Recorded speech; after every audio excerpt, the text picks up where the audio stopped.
S, ಮಹಿಳಾ ಮೀಸಲಾತಿ ವಿಚಾರದಲ್ಲಿ ಕೇಂದ್ರ ಸರ್ಕಾರಕ್ಕೆ ಗೊತ್ತಿತ್ತು ನಮಗೆ ನಂಬರ್ಸ್ ಇಲ್ಲ ಅಂತ. ಒಂದು ನಿಮಿಷ ಮೇಡಮ್, ನಂಬರ್ಸ್ ಇಲ್ಲ ಅಂತ ಗೊತ್ತಿತ್ತು, ಆದರೂ ಮಂಡನೆ ಮಾಡಿದರು. ಈ ಹಿಂದೆ ಪಾಸ್ ಆದಂತಹ ಬಿಲ್, ರಾಷ್ಟ್ರಪತಿಗಳ ಅಂಕಿತ ಆದಂತಹ ಬಿಲ್ಲನ್ನು ಪುನರ್ವಿಂಗಡಣೆ ಅನ್ನುವಂತಹ ಒಂದು ಷರತ್ತಿನೊಂದಿಗೆ ಮಂಡನೆ ಮಾಡಿದರು. ಗೊತ್ತಿತ್ತು ವಿಪಕ್ಷಗಳು ಪುನರ್ವಿಂಗಡಣೆ ಅಂತಂದರೆ ಅವು ಒಪ್ಕೊಳ್ಳಲ್ಲ ಅಂತ, ಮತ್ತು ಇದು ಪಾಸ್ ಆಗಲ್ಲ ಅಂತ. ಬಟ್ ಮಂಡನೆ ಮಾಡಿದಂತಹ ಟೈಮಿಂಗ್, ಮಂಡನೆ ಮಾಡಿ ಸೋತ್ರೂ ಕೂಡ ಲಾಭ, ಗೆದ್ದರೂ ಕೂಡ ಲಾಭ. ಈ ಒಂದು ಚುನಾವಣಾ ಚಾಣಕ್ಯ ಅಮಿತ್ ಶಾ ಅವರನ್ನು ಸ್ವತಃ ಪ್ರಿಯಾಂಕಾ ಗಾಂಧಿ ಕೂಡ ಹೊಗಳಿದ್ರು. ಚಾಣಕ್ಯ ಇದ್ದರೆ ನಿಮ್ಮ ಹತ್ರನೇ ಟ್ಯೂಷನ್ ತಗೊಳ್ತಾ ಇದ್ದ ಅನ್ನೋ ರೀತಿಯಲ್ಲಿ ಶಾಕ್ ಆಗೋಗ್ಬಿಟ್ರು. ಅಂದರೆ ಮೇಡಮ್, ಇದು ನಿಜಕ್ಕೂ ಕೂಡ ಒಂದು ಇದಿದೆ ಶಾರುಖ್ ಖಾನ್ ಫಿಲಮಲ್ಲಿ, ಏನಂತಂದರೆ ಹಾರ್ಕರ್ ಜೀತ್ನೆ ವಾಲೆ ಕೋ ಬಾಜಿಗರ್ ಕೇತೆ ಹೇ ಅಂತ. ಮೋಸ್ಟ್ಲಿ ಸ್ಟ್ರಾಟಜಿ ಇರ್ಬೋದು ನರೇಂದ್ರ ಮೋದಿ ಅವ್ರದ್ದು. ಮೇಡಮ್, ಒಂದು ಮಾತಿಲ್ಲಿ ಹೇಳಬೇಕು.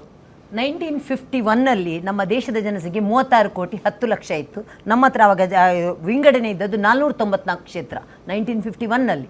1961ನಲ್ಲಿ 43 ಕೋಟಿ 90 ಲಕ್ಷ ಜನ ಆಯಿತು, 522 ಕ್ಷೇತ್ರ ಮಾಡಿದರು 1961ನಲ್ಲಿ. 1971ನಲ್ಲಿ 54 ಕೋಟಿ 80 ಲಕ್ಷ ಜನ ಇದ್ದಾಗ 543 ಕ್ಷೇತ್ರ 1971ನಲ್ಲಿ ಆಯಿತು. ಈಗ ನಾವು ದಿನ ಪ್ರತಿ ನೋಡ್ತಾ ಇದ್ವಿ ಪ್ರತಿಪಕ್ಷಗಳು, ನೀವು ಯಾಕೆ 23ಕ್ಕೆ ಮಾಡಿಲ್ಲ 1971ನಲ್ಲೇ ಇತ್ತರಲ್ರಿ 543 ಕ್ಷೇತ್ರ.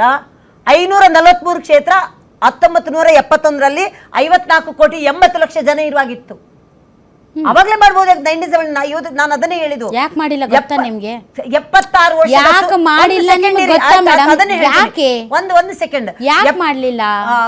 ಯಾಕೆ 25 ವರ್ಷ ಮುಂದೂಡಿದ್ರು? 76 ವರ್ಷದ ಸುದೀರ್ಘ ಕಾಯುವಿಕೆ ನಂತರ ದೇಶದ ಅರ್ಧದಷ್ಟು ಜನರಿಗೆ ಹಕ್ಕು ಸಿಗ್ತಾ ಇದೆ ಅಂತ ಹೇಳಿದ್ರೆ ಇವರು ಏನೇ ನೀವು ಟೆಕ್ನಿಕಲ್ ಇರಬಹುದು madam, don't mix the things, mix up ಮಾಡಬೇಡಿ. ನೀವು ಹೇಳ್ತಾ ಇರೋದು ನಮಗೆ ಕಳೆದ 50 ವರ್ಷಗಳಿಂದ ನಮ್ದು ಕ್ಷೇತ್ರ ಪುನರ್ವಿಂಗಡಣೆಗಳ ಆಗಿಲ್ಲ, ಸೀಟ್ಗಳ ಸಂಖ್ಯೆ ಜಾಸ್ತಿ ಆಗಿಲ್ಲ ಅಂತ. ಜಾಸ್ತಿ ಆಗಿಲ್ಲ ಅಂತ ಹೌದಲ್ಲ ಮೇಡಮ್? ಈಗ ಜಾಸ್ತಿ ಆಗ್ಬೇಕು, ಹೌದಾ? ಆಗ್ಬೇಕು. ಹೌದು. ಹೆಂಗಾಗಬೇಕು? ಯಾವ ಆಧಾರದ ಮೇಲೆ ಆಗ್ಬೇಕು? ನೀವು ಎಲ್ಲವನ್ನೂ ಯಾವ ಆಧಾರದ ಮೇಲೆ ಆಗ್ಬೇಕು ಮೇಡಮ್? ಮೇಡಮ್, ಮಿಕ್ಸ್ ಮಾಡಬೇಡಿ. ಮಹಿಳಾ ಮೀಸಲಾತಿ ಮತ್ತು ಡಿಲಿಮಿಟೇಷನ್ ಎರಡಕ್ಕೂ ಲಿಂಕ್ ಇದೆ, ಬಟ್ ಎರಡನ್ನೂ ಮಿಕ್ಸ್ ಮಾಡಬೇಡಿ. ನೀವಂದ್ರಿ 50 ವರ್ಷಗಳಿಂದ ಸೀಟ್ಗಳ ಸಂಖ್ಯೆ ಜಾಸ್ತಿ ಆಗಿಲ್ಲ. ಯಾಕೆ ಮುಂದೂಡ್ಕೊಂಡು ಬಂದ್ರು ಗೊತ್ತಾ ನಿಮ್ಗೆ? ಅದನ್ನೇ ನಾನು ಹೇಳಿದ್ದು. ಯಾಕೆ 25 ವರ್ಷ ಮುಂದೂಡ್ಕೊಂಡು ಬಂದ್ರು? ಇಲ್ಲ ನೋಡಿ, ಯಾಕೆ ಹೇಳಿ ಮೇಡಮ್? ಪೂಜ್ಯಂತೆ ರಮಂತೆ ವಿಚಾರಗಳನ್ನ ಮಾತಾಡೋದಕ್ಕೆ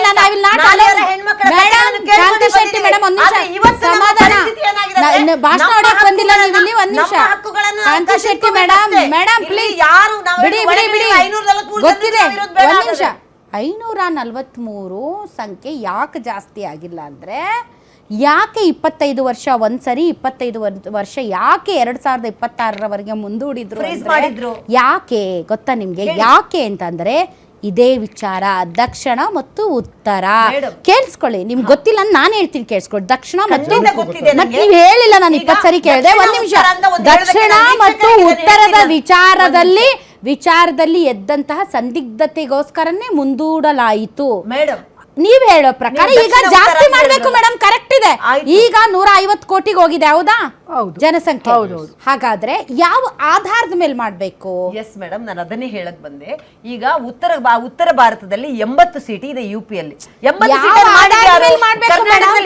ಇತ್ತು. ಮೇಡಮ್ ಅವರೇ, ಯಾವ ಆಧಾರದ ಮೇಲೆ ಮಾಡ್ಬೇಕು? ಈಗ ಸೀಟ್ಗಳ ಸಂಖ್ಯೆ ಯಾವುದರ ಆಧಾರದ ಮೇಲೆ ಹೇಳಿದ್ರಿ? ಜನಸಂಖ್ಯೆ ಅಲ್ವಾ?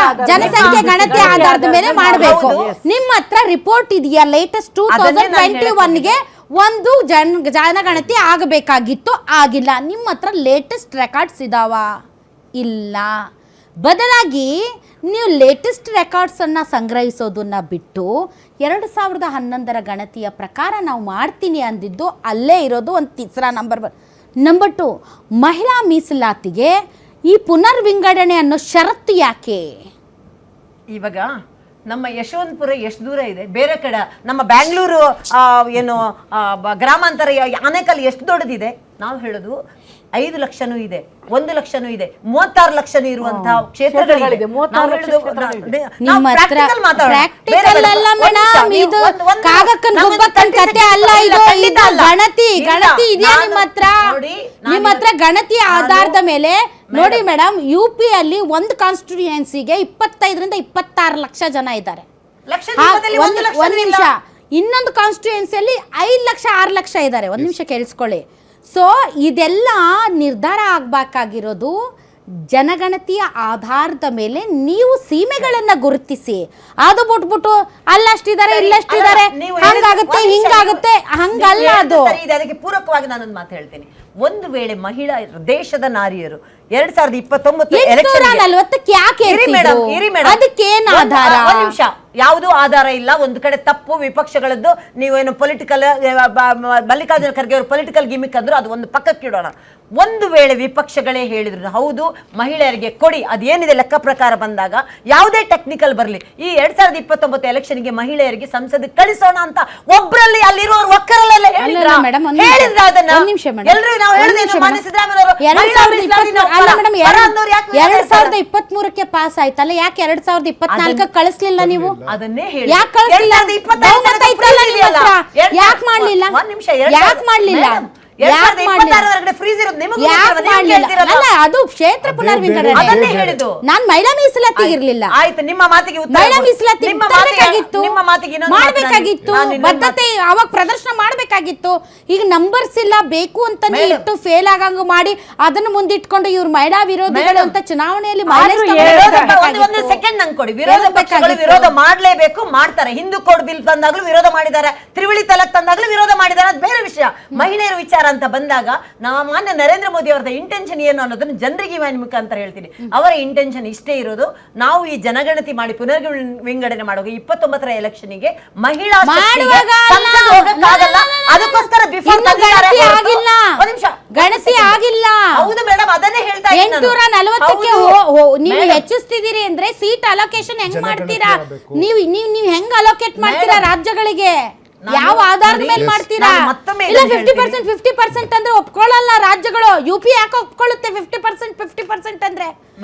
ಗಣತಿ ಮಾಡಿ ನೀವು ಅಂತಾರೆ. ಈಗ ಮೇಡಮ್ UPಯಲ್ಲಿ 80, ಕರ್ನಾಟಕದಲ್ಲಿ 28 ಇತ್ತ, ಗೋವಾದಲ್ಲಿ ಒಂದಿದೆ, 52 ಇದೆ. 50% ಅಂದ ತಕ್ಷಣ ಸಮಾನವಾಗಿ ಈಗ ಹಂಚಲಾಗುತ್ತೆ.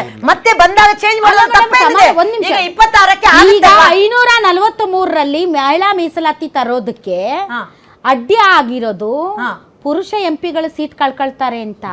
ಅದಕ್ಕೆ ನೀವು 840 ಮಾಡಿ ಹೊಸ ಸೀಟ್ಗಳನ್ನ ಸೃಷ್ಟಿ ಮಾಡಿ ಅಲ್ಲಿ ಮಹಿಳಾ ಮೀಸಲಾತಿ ಬದ್ಧತೆ ಇದ್ದಿದ್ರೆ 2023ಕ್ಕೆ ತರ್ತಿದ್ರಿ. ಹಾಗಾದ್ರೆ